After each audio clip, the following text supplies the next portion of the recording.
Salut mes chers amis, nous nous retrouvons encore en cette occasion pour notre étude, toujours sur le grand thème du combat spirituel. Et le sous-thème d'aujourd'hui est bien connaître notre ennemi. Bien connaître notre ennemi, cet ennemi dans notre combat spirituel est bel et bien Satan. Je vous avais fait savoir dans les études passées que nous devions avoir un bouclier de la foi. Nous devons porter le bouclier de la foi. Et ce bouclier de la foi consiste à avoir une connaissance juste au sujet de ce que la Sainte Bible ou les Saintes Écritures nous révèlent concernant Dieu et concernant aussi tout ce qui est en relation avec le combat spirituel. Nous avons déjà appris sur la base des Saintes Écritures que Dieu est notre Père, un Père bienveillant, un Père très aimant et très aimable qui ne veut que notre bonheur. Nous avons également appris que Jésus-Christ est notre commandant en chef, celui qui a vaincu le diable et nous a fait hériter de sa victoire, une victoire acquise une fois pour toutes à la croix de Golgotha. Le Seigneur Jésus est celui qui nous conduit de victoire en victoire. Et nous avons appris tout dernièrement que le Saint-Esprit est notre ami, notre compagnon de lutte. C'est lui qui nous procure les armes dont nous avons besoin pour combattre victorieusement. C'est lui qui nous aide à mieux comprendre les instructions données par notre commandant en chef. Et c'est aussi lui qui nous donne la force d'accomplir notre mandat, d'exercer l'autorité que nous avons dans le nom de Jésus-Christ. Alors, tout combat pour être bien mené nécessite une bonne connaissance de l'ennemi. Et dans cette étude, je vais pouvoir partager avec vous ce que la Bible dit sur cet ennemi qui s'acharne contre tous les enfants de Dieu, qu'est-ce qu'il est et qu'est-ce qu'il fait. Alors, nous savons que la première mention de Satan se trouve dans le premier livre de la Bible, dans le livre de la Genèse, au chapitre 3, le verset 1, il nous est dit « Le serpent était le plus rusé de tous les animaux des champs que l'Éternel Dieu avait fait. Il dit à la femme, Dieu a-t-il réellement dit, vous ne mangerez pas de tous les arbres du jardin ?» Dieu avait placé Adam et Ève, les premiers hommes, dans le jardin d'Éden. Mais là aussi se trouvait un autre être, Satan. Satan qui avait pris possession du serpent et s'était mis à tenter Ève. Dans Apocalypse, chapitre 12, le verset 9, l'identité de ce serpent nous est dévoilée. Apocalypse chapitre 12, le verset 9, il est dit ceci. Et il fut précipité, le grand dragon, le serpent ancien, appelé le diable et Satan, celui qui séduit toute la terre. Il fut précipité sur la terre et ses anges furent précipités avec lui. Voyez l'expression que Jean utilise, il dit le serpent ancien. Ça veut dire que le serpent qui s'était manifesté en Éden, dans le jardin d'Éden, c'est lui, Satan. Donc, en parlant de l'origine de Satan, nous devons savoir qu'avant même que Dieu ne puisse créer l'homme, il avait déjà créé une classe des êtres spirituels appelés anges. Et le but des anges était de servir Dieu et d'accomplir sa volonté. Oui, les anges ont été créés par Dieu pour le servir et pour accomplir la volonté de Dieu. Dans Hébreux chapitre 1, le verset 7 et le verset 14, nous voyons qu'on nous décrit ici le rôle des anges. Hébreux chapitre 1, je vais lire le verset 7, il est dit: de plus, il dit des anges, celui qui fait de ses anges des vents et de ses serviteurs une flamme de feu. Donc ici, les anges sont appelés les serviteurs de Dieu. Et au verset 14, il est dit: ne sont-ils pas tous des esprits au service de Dieu, envoyés pour exercer un ministère en faveur de ceux qui doivent hériter du salut? Les anges sont des êtres au service de Dieu et qui sont envoyés pour exercer un ministère en faveur de tous ceux qui doivent hériter le salut. Et un autre rôle des anges était de pouvoir apporter la louange devant le trône de Dieu. Donc ils étaient appelés à louer Dieu. Il y a une image qui nous est donnée dans Apocalypse au chapitre 5. Dans Apocalypse, le chapitre 5, les versets 11 et 12, il est dit: je regardais et j'entendis la voix de beaucoup d'anges autour du trône et des êtres vivants et des vieillards, et leur nombre était de myriades et myriades et des milliers de milliers. Ils disaient d'une voix forte: l'agneau qui a été immolé est digne de recevoir la puissance, la richesse, la sagesse, la force, l'honneur, la gloire et la louange. Donc nous voyons que les anges ici ont pour rôle d'adorer le Seigneur. Et l'un de ces anges était d'un ordre supérieur. Son nom en hébreu était Hélel, ce qui signifie étoile du matin. Mais en latin, ce nom a été rendu par Lucifer ou porteur de lumière. Pour mieux connaître comment cette belle créature est devenue Satan, une créature ignoble, nous pouvons lire un texte prophétique d'Ézéchiel au chapitre 28, les versets, à partir du verset 12, Ézéchiel chapitre 28, à partir du verset 12 jusqu'au verset 19. Je vais pouvoir le lire. Ézéchiel chapitre 28, à partir du verset 12, il est dit: Fils de l'homme, prononce une complainte sur le roi de Tyr. Tu lui diras: ainsi parle le Seigneur l'Éternel. Tu mettais le sceau à la perfection. Tu étais plein de sagesse, parfait en beauté. Tu étais en Éden, le jardin de Dieu. Tu étais couvert de toute espèce de pierres précieuses, de sardoine, de topaz, de diamants, de chrysolite, d'onyx, de jaspe, de saphir, d'escarboucle, d'émeraude et d'or. Tes tambourins et tes flûtes étaient à ton service, préparés pour le jour où tu fus créé. Tu étais un chérubin protecteur aux ailes déployées. Je t'avais placé et tu étais sur la sainte montagne de Dieu. Tu marchais au milieu des pierres étincelantes. Tu as été intègre dans tes voies depuis le jour où tu fus créé jusqu'à celui où l'iniquité a été trouvée chez toi.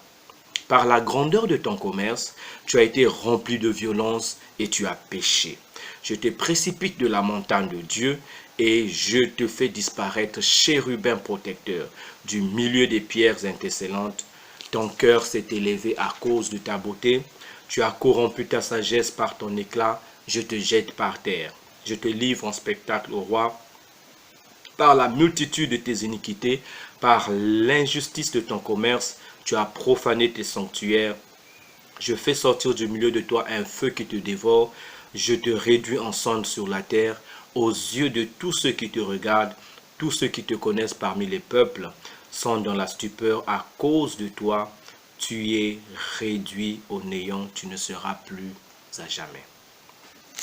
Donc, nous voyons ici ce passage prophétique qui était en fait dirigé vers un être humain, le roi de Tyr, mais il y a une révélation concernant l'esprit qui se cachait derrière le trône du roi de Tyr.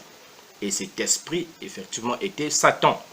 Donc, ces paroles concernent, c'est vrai, d'abord le roi humain, mais ensuite Satan lui-même. Et lorsque nous regardons attentivement ce que ces versets révèlent au sujet de la puissance spirituel derrière le trône de Tyr, alors nous voyons qu'est-ce qui est dit au sujet de Satan. Au verset 12, on nous dit que Satan était le modèle de la perfection. Il était parfait, un être parfait. Il était plein de sagesse. Il était parfait en beauté. Et au verset 15, il est dit qu'il a été créé intègre, sans faute. Il avait une très belle relation, une très bonne relation avec Dieu. Au verset 13, on nous dit qu'il était couvert de pierres précieuses. Il était couvert de pierres précieuses et il y a encore une autre image ici qui nous révèle qu'il s'agit bien de Satan. On nous dit qu'il était présent en Éden. Présent en Éden. Donc le roi de Tyr, lui, n'était pas présent en Éden. Et le roi de Tyr ne pouvait pas être considéré comme un chérubin protecteur. Voyez. Donc on nous révèle que Satan ne fut pas créé mauvais. Tout en lui fut désigné à refléter la gloire de Dieu. Et dans Ézéchiel 28, 13 à 14, nous voyons quelques aspects de sa fonction et sa responsabilité originelle dans le ciel. Donc au tout début, Satan était un chérubin protecteur. Il avait été créé avec des tambourins et des flûtes et il marchait au milieu des pierres étincelantes. Donc sa position originelle, c'est quoi? Quand Lucifer est décrit comme un chérubin protecteur, ça veut dire qu'il occupait une position très proche que tout autre ange du trône de Dieu. Pourquoi? Parce que les chérubins sont des êtres angéliques spéciaux qui gardent ou couvrent le trône de Dieu. Donc, sa face reflétait la pleine gloire de Dieu. Lucifer était une créature qui vivait dans le feu de la gloire de Dieu. Sa fonction d'origine, une indication sur la responsabilité spécifique devant le trône de Dieu peut être trouvée dans la dernière partie d'Ézéchiel chapitre 28, le verset 13, où il est dit « Tes tambourins et tes flûtes étaient à ton service, préparés pour le jour où tu fus créé. » Donc, nous savons que les tambourins et les flûtes signifient des instruments de musique qui expriment la joie. Donc, il semblerait que la musique fut créée spécialement au sein de Lucifer et sa proche position au trône de Dieu indique qu'il devait être le conducteur de louanges des anges qui venaient adorer leur Créateur. Et si cela est le cas, il n'est pas surprenant aujourd'hui que la musique est une arme puissante entre les mains de Satan. Mais l'homme a aussi reçu le don de la musique comme faisant partie de sa capacité à adorer Dieu. Mais Satan cherche à attirer cette adoration vers lui-même. Et sa gloire originelle. En parlant de sa gloire d'origine, Lucifer était un être glorieux. Il n'y a aucun doute. Plusieurs fois, la Bible fait mention de sa beauté, de sa splendeur et de la perfection de sa forme. Il fut doué de toute intelligence, de toute sagesse et de beauté nécessaires pour l'aider à accomplir sa responsabilité comme chérubin protecteur. En résumé, il reflétait la gloire même de Dieu. Puis, le péché fut trouvé en lui. Quand Satan tomba de sa position, il prit avec lui tous les attributs inhérents que Dieu avait créés en lui, mais dans une forme dénaturée. Sa beauté a été conservée, mais elle est maintenant couverte d'orgueil. Sa sagesse est restée, mais est maintenant corrompue par la violence. Ironiquement, ce sont la position, la fonction et la gloire originelle de Lucifer qui rendent impossible sa repentance et sa réconciliation avec Dieu. Oui, Satan ne peut pas se repentir ni se réconcilier avec Dieu. Lui qui était un être angélique si proche de Dieu, comment s'est-il rebellé et plus tard a changé sa pensée? En fait, il a voulu prendre la place de Dieu. Il a voulu attirer à lui cette adoration qui, de fait, n'était réservée qu'à Dieu seul. Et c'est pour cela qu'il est dit dans Ézéchiel que nous avons lu, Dieu a dit, je te jette tu as été rempli de violence et tu as péché, je te précipite de la montagne de Dieu, sur le verset 16, et je te fais disparaître, chérubin protecteur, du milieu des pierres étincelantes. Donc là, ça montre la déchéance, la chute de Satan. Dieu l'a fait sortir de sa présence glorieuse, et c'est pour cela que Dieu a créé l'enfer. L'enfer qui est souvent appelé le lac de feu dans la Bible n'était pas originellement destiné à l'homme, mais l'enfer fut préparé pour le diable et ses anges. Si vous lisez Matthieu chapitre 25, le verset 41, vous lirez qu'il est dit que l'enfer, le lac du feu et du soufre a été préparé pour le diable et ses anges. Le nom diable vient d'un mot grec signifiant accusateur ou calomniateur. Mais la Bible emploie plusieurs autres noms pour décrire cet ange déchu. Et ces noms qui sont utilisés par la Bible révèlent aussi son caractère. Alors, quels sont les noms que la Bible attribue à Satan? L'accusateur. Dans Apocalypse chapitre 12, le verset 10. Satan est appelé l'accusateur. Je vais lire le passage. Apocalypse chapitre 12, le verset 10. Il est dit: Et j'entendis dans le ciel une voix forte qui disait: Maintenant le salut est arrivé, et la puissance et le règne de notre Dieu, et l'autorité de son Christ. Car il a été précipité l'accusateur de nos frères, celui qui les accusait devant notre Dieu jour et nuit. Un autre nom, Satan est appelé le tentateur. Le tentateur dans 1 Thessaloniciens chapitre 3, le verset 5. 1 Thessaloniciens chapitre 3, le verset 5, l'apôtre Paul déclare ce qui suit: Ainsi, dans mon impatience, j'envoyais m'informer de votre foi, dans la crainte que le tentateur ne vous eût tenté et que nous n'eussions travaillé en vain. Satan est le tentateur.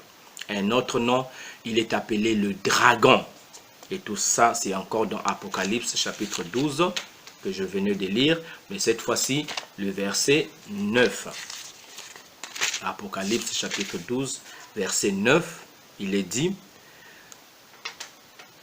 Et il fut précipité le grand dragon, le serpent ancien appelé le diable et Satan, celui qui séduit toute la terre. Il fut précipité sur la terre et ses anges furent précipités avec lui.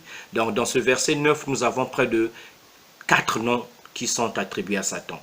Le dragon, le serpent ancien, celui qui séduit, donc le séducteur, et Satan lui-même. Satan est aussi appelé le Dieu de ce monde. Le Dieu de ce monde ou le Dieu de ce siècle. Dans 2 Corinthiens chapitre 4, le verset 4, il est dit: Pour les incrédules dont le Dieu de ce siècle a aveuglé l'intelligence, afin qu'ils ne vissent pas briller la splendeur de l'évangile, de la gloire de Christ qui est l'image de Dieu. Satan est le Dieu de ce monde. Et dans 2 Corinthiens chapitre 6, le verset 15, le nom qui est donné à Satan ici est Bélial. On nous dit: quel accord y a-t-il entre Christ et Bélial? Bélial, c'est en fait la personnification de la méchanceté, donc le méchant. Et il est aussi appelé le malin. Jean chapitre 17, le verset 15, lorsque Jésus-Christ fait sa prière sacerdotale, quand il prie pour ses disciples, au verset 15 de Jean 17, il dit: Je ne te prie pas de les ôter du monde, mais de les préserver du malin. Voilà. Donc, il est le malin, il est celui qui est rusé. Mais le nom personnel le plus communément utilisé pour le diable dans la Bible est Satan. Satan est un mot hébreu qui signifie adversaire. Pourquoi? Parce qu'il est l'adversaire de Dieu et l'adversaire des hommes. Sa haine pour Dieu s'accorde avec sa haine pour l'homme qui a été créé à l'image de Dieu. Satan est réel. Il n'est pas cependant le diable noir à la queue fourchue qu'on dessine si souvent dans les médias populaires. Il est un archange déchu qui possède encore sa splendeur d'antan. Alors, je vais pouvoir parler avec vous maintenant de l'œuvre de Satan. Qu'est-ce que Satan fait fondamentalement? Quelle est son œuvre dans ce monde vis-à-vis des hommes? Bien que Satan soit un ange déchu et un ennemi vaincu par le Christ, il ne demeure pas pour autant un être absent, inactif et impuissant. Non, Satan n'est ni absent, ni inactif, ni impuissant. Il est à l'œuvre dans ce monde afin d'entraîner le plus grand nombre derrière lui dans la rébellion contre Dieu. Satan connaît déjà que son sort est scellé, son sort est fixé, mais il ne veut pas subir ce sort seul.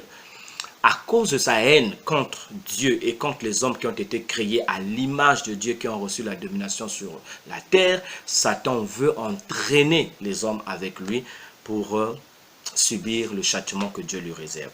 Alors, parlons des œuvres de Satan. La première œuvre et l'œuvre la plus fondamentale du diable est la séduction.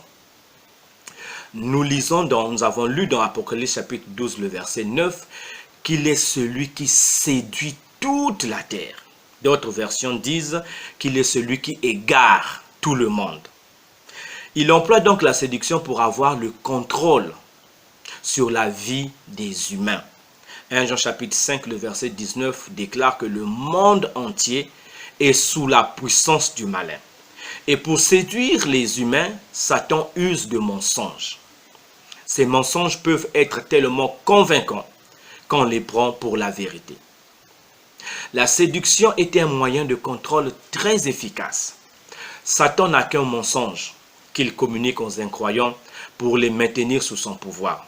Et ce mensonge, c'est qu'il y a un autre moyen de trouver la vraie vie en dehors de la croix de Jésus-Christ. Sachant que Satan est l'ennemi de la croix, parce que c'est à la croix qu'il fut dépouillé de toute sa puissance, comme Colossiens chapitre 2, le verset 15 le déclare.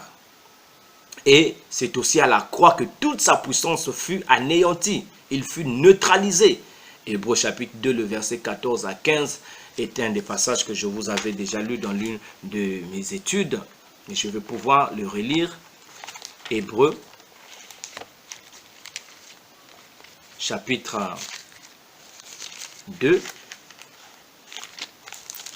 versets 14 à 15. Ainsi donc, puisque les enfants participent au sang et à la chair, il y a également participé lui-même, afin que par la mort, il anéantisse celui qui a la puissance de la mort, c'est-à-dire le diable.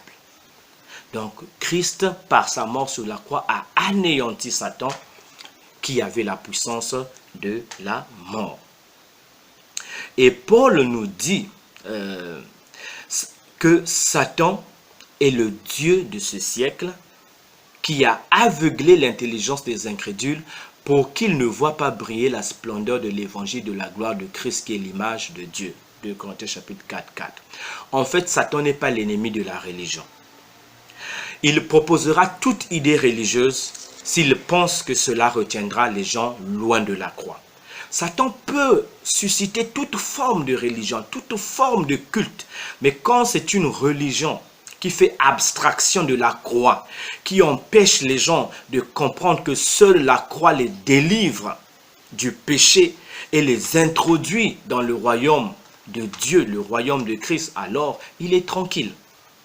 Et les gens peuvent penser qu'ils sont sincères, mais en fait, ils sont séduits. Satan est un maître aussi dans l'art de déformer la parole de Dieu pour empêcher les gens de connaître la vérité qui libère. Il inspire un évangile différent de l'évangile qui sauve. Paul mentionne cette œuvre dans Galates, chapitre 1, les versets 6 à 8. Et écrivant aux Galates, écoutez ce qu'il leur dit, et Galates chapitre 1, les versets 6 et 8.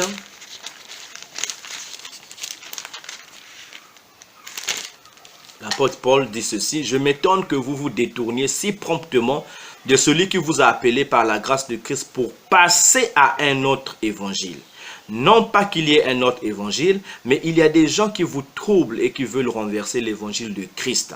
Mais quand nous-mêmes, quand un ange du ciel annoncerait un autre évangile que celui que nous vous avons prêché, qu'il soit anathème. » Donc Satan inspire un faux évangile. Et l'évangile de Satan, c'est un évangile de salut par les œuvres, un salut méritoire, un salut qui glorifie la chair au lieu de Jésus. Et Paul s'était opposé à cet évangile. En écrivant aux Galates, il s'est opposé à cet évangile. Les chrétiens de Galates étaient tombés dans ce piège subtil de Satan. Au chapitre 3 de Galates, au verset 1, l'apôtre Paul dit: ô Galates, dépourvus de sens, qui vous a fasciné, vous aux yeux de qui Jésus-Christ a été peint comme crucifié? Donc les Galates avaient été séduits. Lorsqu'il dit fasciné, c'est être séduit. Ils ont été trompés par le diable qui avait inspiré un faux évangile qu'on pouvait associer Jésus-Christ à d'autres doctrines pour avoir le salut. Et cette doctrine-là, c'était le gnosticisme. Donc là, nous comprenons que Satan avait aveuglé les Galates afin qu'ils ne voient plus que Jésus-Christ, mais qu'ils puissent associer à Jésus-Christ autre chose. Et c'est ce qui se passe aujourd'hui dans beaucoup de sectes. Lorsqu'une personne est séduite, elle croit au mensonge et devient aveugle face à la vérité. 2 Corinthiens chapitre 11, le verset 14 nous dit que Satan se déguise en lui-même en ange de lumière. Et il l'a fait maintes fois dans l'histoire. Il est le maître du déguisement. Mauvais comme il se présente rarement dans une mauvaise lumière. Ses paroles sont douces, quoiqu'elles contiennent du poison. Et Satan est appelé par Jésus le père des mensonges, dans Jean chapitre 8, le verset 44. Et c'est exactement de cette manière qu'il s'est présenté à Ève dans le jardin d'Éden. Et tous ceux qui sont séduits par Satan deviennent eux-mêmes des séducteurs pour leurs semblables. C'est ce qui se passe avec les gourous des sectes, avec les démagogues, et avec les dictateurs dans ce monde. Ils ont été séduits par le diable et ils séduisent les multitudes. Parfois nous nous posons la question, mais comment des gens si mauvais sont suivis, sont adulés par des multitudes de personnes? Mais parce qu'il y a la puissance de la séduction qui agit dans ces personnes.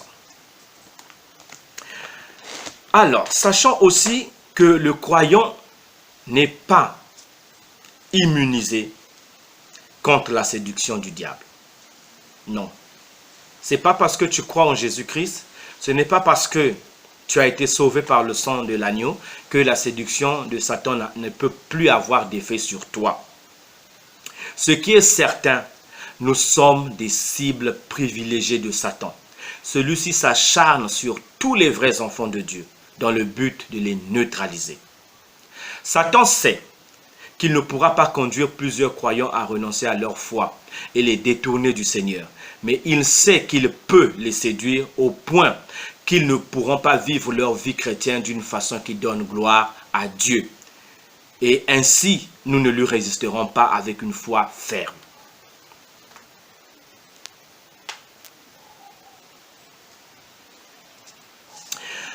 Satan sait aussi que lorsque nous sommes induits en erreur, lorsque nous avons reçu des arguments, des affirmations qui sont fausses, alors cela nous empêche de pouvoir vivre à la gloire de Dieu, d'accomplir la volonté de Dieu telle que Dieu le veut. C'est vrai que nous n'adorons pas Satan, mais nous ne le dérangeons pas aussi. Et cet état de choses laisse Satan tranquille, il n'est pas dérangé. Le problème souvent, c'est qu'à cause des tactiques séductrices de Satan, nous ne reconnaissons pas souvent les attaques de Satan comme telles, parce que c'est de la séduction. Nous oublions souvent que notre combat n'est pas contre la chair et le sang, mais il est contre les dominations, contre les autorités, contre les princes de ce monde des ténèbres, contre les esprits méchants dans les lieux célestes. La deuxième œuvre de Satan est la persécution. Là où la séduction échoue, Satan emploie la persécution. Dans sa rage contre Dieu et les hommes, il s'attaque violemment à tout instrument que Dieu emploie pour diffuser l'évangile de Christ. Oui, Satan cherche toujours à s'opposer à la prédication du véritable évangile. Il n'est pas omniprésent, ni omnipotent, ni omniscient, mais il a de nombreux acolytes qui l'aident dans cette tâche ignoble. Il se sert de ses nombreux démons pour empêcher les témoins de Jésus d'annoncer l'évangile. Pourquoi? Parce que l'évangile est la bonne nouvelle de la victoire du Christ sur Satan et la proclamation de la liberté du pouvoir de Satan pour tous ceux qui veulent croire.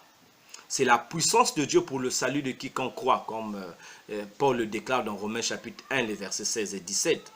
Satan ne veut pas que les humains entendent l'évangile pour qu'ils demeurent ses captifs et continuent à servir ses mauvais desseins. Je vais juste vous donner un exemple de la persécution de Satan, de l'opposition à Satan à l'évangile. Cet exemple se trouve dans Actes des Apôtres, chapitre 13, les versets 6 à 12. Actes des Apôtres, chapitre 13, les versets 6 à 12. Il est écrit ceci. Ayant ensuite traversé toute l'île jusqu'à Paphos, ils trouvèrent un certain magicien, faux prophète juif nommé Bar-Jésus, qui était avec le proconsul Sergius Paulus, homme intelligent. Ce dernier fit appeler Barnabas et Saul et manifesta le désir d'entendre la parole de Dieu. Mais Élymas le magicien, car c'est ce que signifie son nom, leur faisait opposition, cherchant à détourner de la foi le proconsul. Alors Saul, appelé aussi Paul, rempli du Saint-Esprit, fixa les regards sur lui et dit, « Homme plein de toute espèce de ruse et de fraude, fils du diable, ennemi de toute justice, ne cesseras-tu point de pervertir les voies droites du Seigneur? Maintenant voici la main du Seigneur est sur toi, tu seras aveugle et pour un temps tu ne verras pas le soleil. » Aussitôt l'obscurité et les ténèbres tombèrent sur lui et il cherchait en tâtonnant des personnes pour le guider. Alors le proconsul, voyant ce qui était arrivé, crut, étant frappé de la doctrine du Seigneur. Donc nous avons ici les messagers du Seigneur, Paul et Barnabas, qui rencontrent un magicien juif qui se faisait passer pour un prophète. Il s'appelait Bar-Jésus. Il était certainement l'un des proches du proconsul, donc l'autorité romaine qui gouvernait l'île de Paphos. Et lorsque Paul et Barnabas ont essayé d'annoncer l'évangile au proconsul, Élymas, le magicien, s'opposa à eux, car il ne voulait pas que le proconsul écoute la parole de Dieu. Mais Paul, rempli du Saint-Esprit, discerna que cet homme était un instrument de Satan, et il le maudit. Et cet homme fut frappé d'aveuglement, il ne pouvait plus marcher seul, il lui fallait maintenant des gens pour le guider. En beaucoup d'autres endroits dans le monde, les gouvernants ont édicté des lois pour empêcher la proclamation de l'évangile. Et sachez que c'est une inspiration du diable. Toute persécution dirigée contre les disciples de Jésus-Christ est l'œuvre de Satan. Satan se plaît à persécuter. Quand il cherche à te séduire et qu'il échoue, alors il agit avec violence. Et aujourd'hui, beaucoup d'enfants de Dieu se rendent compte que au fur et à mesure que leur relation avec Dieu s'approfondit, les attaques de Satan deviennent répétées et plus agressives. Pourquoi? Parce qu'effectivement, ils sont en train de grandir avec le Seigneur. Une troisième œuvre de Satan, c'est l'accusation. Satan est appelé l'accusateur des frères. Dans Apocalypse chapitre 12, le verset 10 que je vous avais déjà lu. Dans Zacharie chapitre 3, le verset 1 à 2, nous lisons là que Satan est devant Dieu en train d'accuser Josué, le souverain sacrificateur. Il montre à Dieu les habits sales que le souverain sacrificateur portait. En fait, ces habits sales étaient une expression, un symbole de ses péchés, de son indignité. Et c'est ce que Satan a l'habitude de faire. Il se plaît à pointer son doigt sur nos faiblesses et à les exposer devant Dieu. Mais seulement Dieu connaît chacun de ses enfants. Il n'est jamais surpris par les faiblesses ni les péchés de ses enfants. Et plus encore, Dieu connaît l'efficacité du sang versé de Jésus qui témoigne en notre faveur. Alors qu'est-ce que Satan fait? Puisqu'il sait que Dieu ne tombera jamais dans son panneau, Dieu ne sera jamais de son côté pour soutenir ses accusations contre les enfants de Dieu, comme aussi Dieu n'a pas été De son côté, lorsqu'il est en train d'accuser Josué, Dieu lui a dit que l'Éternel te réprime, Satan, que l'Éternel te réprime. Alors, qu'est-ce que Satan fait? Satan vient maintenant nous accuser nous-mêmes. Dans notre esprit, il nous envoie des pensées d'accusation. C'est comme si nous étions en train de nous accuser nous-mêmes. Et qu'est-ce qui se passe? Alors, il nous fait savoir qu'à cause de nos péchés, nous ne sommes pas dignes de nous approcher de Dieu. À cause de nos péchés, à cause de ce péché que nous avons commis, nous ne sommes pas dignes d'être aimés par Dieu. Nous ne pouvons pas changer. Et lorsque nous acceptons ces accusations sans réagir par une attitude de foi en Dieu et en sa parole, alors nous sommes affaiblis et parfois paralysés spirituellement. La Bible nous rassure que si nous confessons nos péchés, Dieu est fidèle et juste pour nous les pardonner et pour nous purifier de toute iniquité. 1 Jean chapitre 1, le verset 9. Et c'est la vérité. Nous devons y croire. Ne laissons jamais à Satan le plaisir de nous plonger dans l'autocondamnation.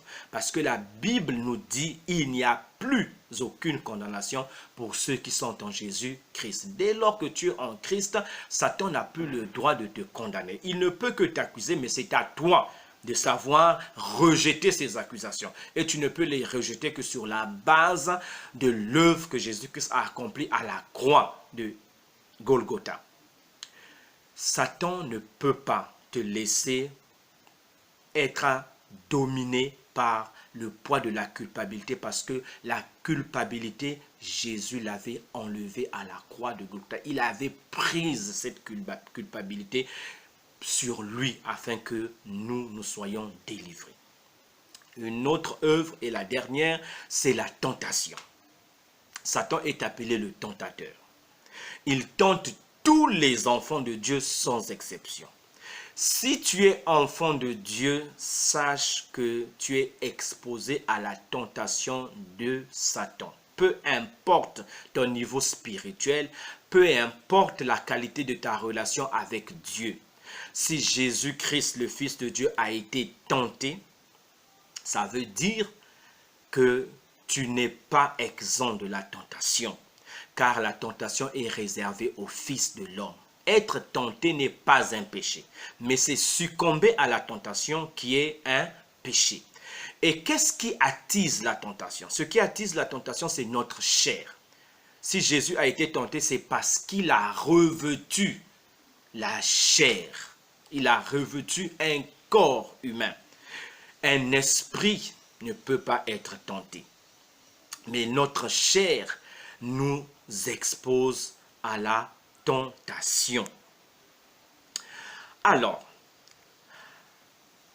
Satan nous tente pourquoi? C'est pour nous inciter à satisfaire nos désirs légitimes par des moyens contraires à la volonté de Dieu. Satan veut toujours nous amener à penser que nous pouvons satisfaire nos besoins sans compter sur Dieu. Et si nous le croyons, nous tombons.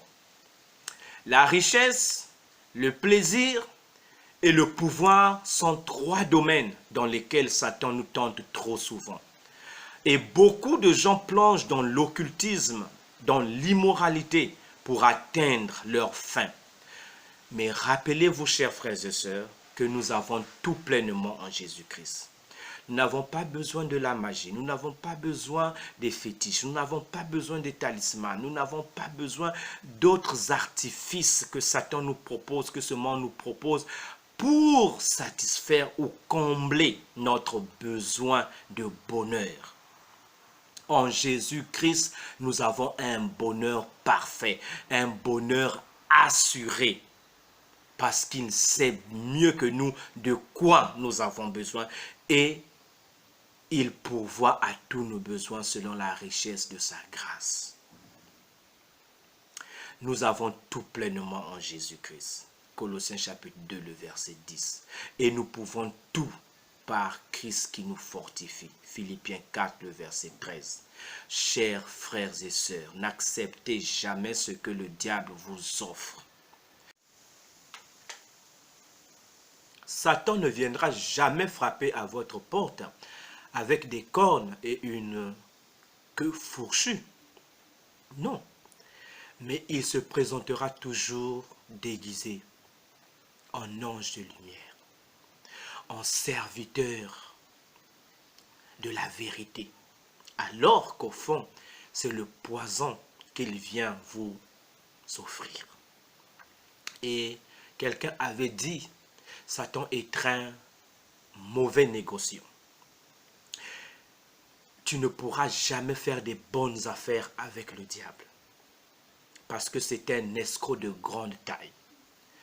Il ne donne jamais ce qu'il promet. Et il ne donne rien gratuitement.